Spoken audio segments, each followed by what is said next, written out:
এটা বাড়াবাড়ি হয়ে যাবে, কিন্তু একদম আমি আদালতে নিয়ে যাব। কেন চোখের জলে ভিজিয়ে দিলেন না। সম্প্রতি মুক্তি পেল পরিচালক পারমিতা মুন্সির পরিচালনায় আমি যখন হেমা মালিনী সিনেমাটির একটি গান, যেখানে উপস্থিত ছিলেন গানটির গায়ক রূপম ইসলাম সহ সিনেমার কলাকুশলীরা। বেশ কিছুদিন আগে মুক্তি পেয়েছিল সিনেমা ট্রেলার। হেমা মালিনী তো শুধু একজন মানুষ নন, একজন স্টার নন, একটা আশ্চর্য কনসেপ্ট। সিনেমাটির ট্রেলার মুক্তির পরপরই আবারও মুক্তি পেল সিনেমাটির একটি গান, যে গানটি একটি রবীন্দ্রসঙ্গীত এবং যে গানটি গেয়েছেন গায়ক রূপম ইসলাম। জলে ভিজিয়ে দিলেন না শুকনো ধুলো যত। আমাদের ছোটবেলা, আমার তো ছোটবেলায় একদমই বলি না, আপনার ছোটবেলা নয়,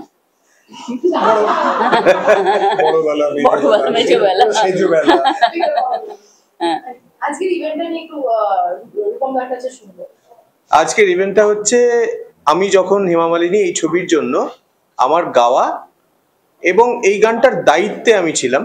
অবশ্যই সুর এবং কথা রবীন্দ্রনাথ ঠাকুরের, কিন্তু এই গানটা আমি যে গানটা গেয়েছি এটা আমার খুব প্রিয় গান, কেন চোখের জলে ভিজিয়ে দিলেন না।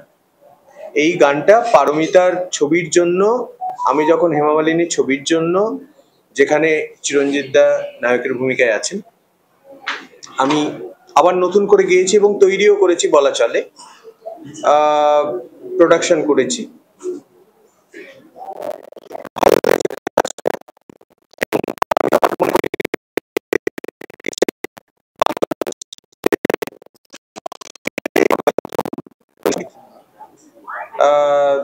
এটা শুনে ভালো লাগছে, যদিও এর আগে আমি গেয়েছি, প্রকাশ হয়নি।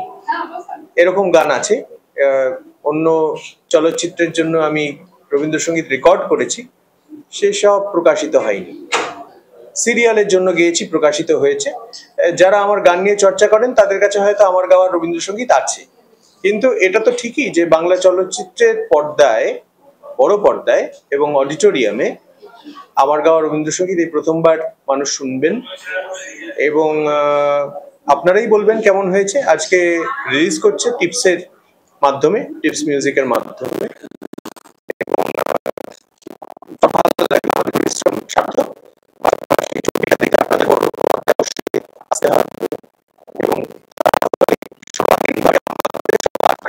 এই পরিবারের, এই চলচ্চিত্র পরিবারের কাজ সার্থক হবে।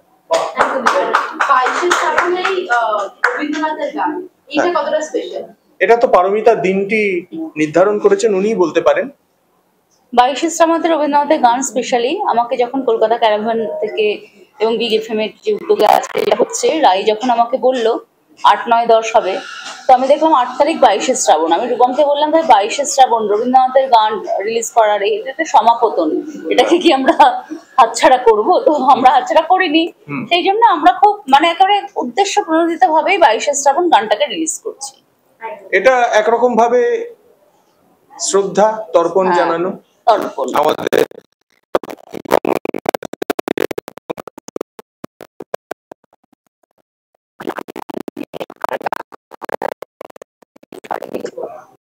মেনলি বলা উচিত গানটার উপরে, সেটা হচ্ছে দুরকম গান আমরা করে থাকি ফিল্মে।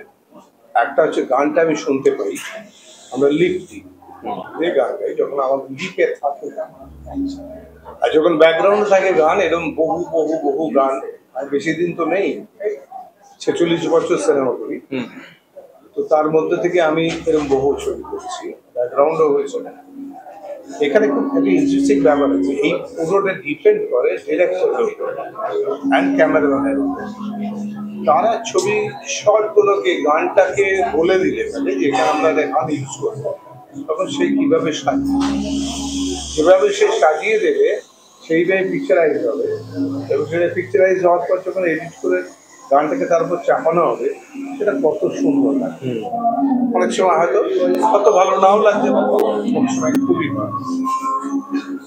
আমার কাছে এটা খুবই ভালো লেগেছে। আমি যখন দেখলাম ছবিটা তখন মনে হলো যে ইটস পারফেক্ট, খুব ভালো, গলাটাও ভালো লাগছে আমার।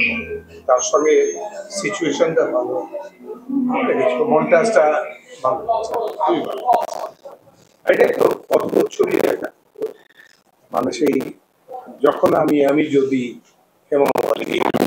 যখন আমি যখন যদি আমি হেমামালিনী হতাম এরকম একটা, তো সেইটা হিসেবে একটা অদ্ভুত কনসেপ্ট করা হয়েছে।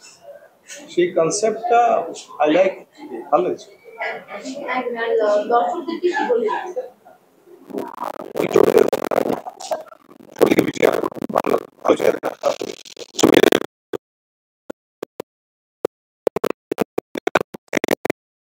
আইকন উনিও, মানে হেমা মালিনী একজন আমাদের বাংলার একজন, তো ওর কাছ থেকে আজকে যখন আমরা আমি যখন পাশে বসেই একটা প্রশংসা পেয়ে গেলাম, এর থেকে বড় আর প্রাপ্তি কি হতে পারে। এরপরে বাকিটা শ্রোতাদের এবং দর্শকদের দরবারে, তারাই বলবেন বাকিটা। আমি একটা কথা বলতে চাই, সেটা হচ্ছে তোকে রবীন্দ্রসঙ্গীত সিনেমায় গাওয়ানোর প্রস্তাব তুই হয়তো ততটা পাস না, কারণ সেখানে আমরা ছোটবেলার বন্ধু, তো সেখান থেকে আমি জানি রবীন্দ্রসঙ্গীত চর্চার দিকটা।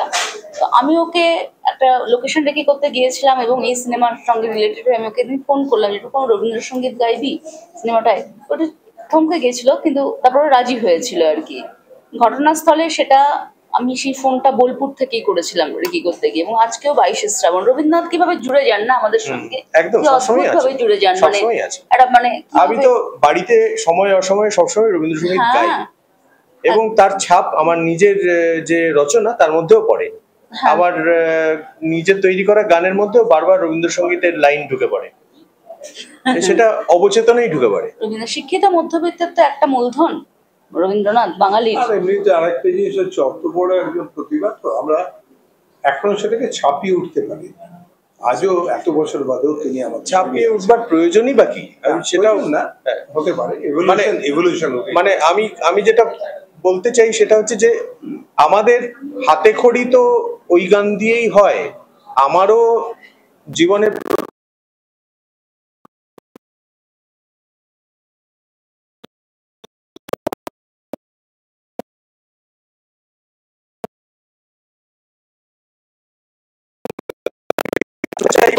রবীন্দ্রনাথ যে জায়গাটায় আছেন সেই জায়গাটায় চিরজীবন থাকুন, চিরদিন থাকুন।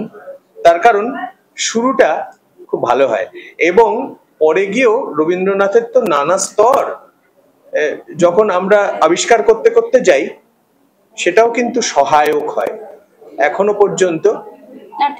এটা আমার মনে হচ্ছে যে এখনো পর্যন্ত আমাদের যতটা পৃথিবী দেখলাম, রবীন্দ্রনাথ যেরকম ভাবে ভেবেছেন বা ভাবিয়েছেন তার বাইরে এখনো চলে যায়নি।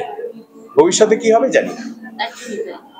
আর রূপমকে তো রকস্টার হিসেবে আপনারা জানেন, রকস্টার রূপম কেমন রবীন্দ্রসঙ্গীত শুনলে কেমন আপনাদের লাগে আপনারা সেটা বুঝতে পারেন। ম্যাজিক হয়েছে স্ক্রিনে, রূপমের গলা, চিরঞ্জিত দার উপর পিকচারাইজেশন, সব মিলিয়ে আমি দর্শক হিসেবে এটাকে একটা ম্যাজিক ফিল করছি। আপনারা কি ফিল করবেন আমি আশা করি আপনারও সমানই একটা অনুভূতি হবে আপনাদের।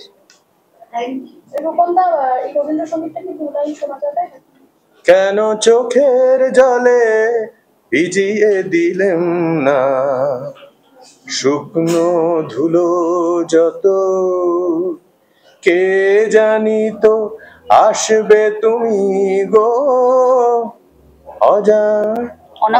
অনাহুতের মতো, কেন চোখের জলে ভিজিয়ে দিলেম না।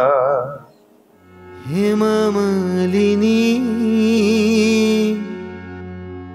হেমা মালিনী।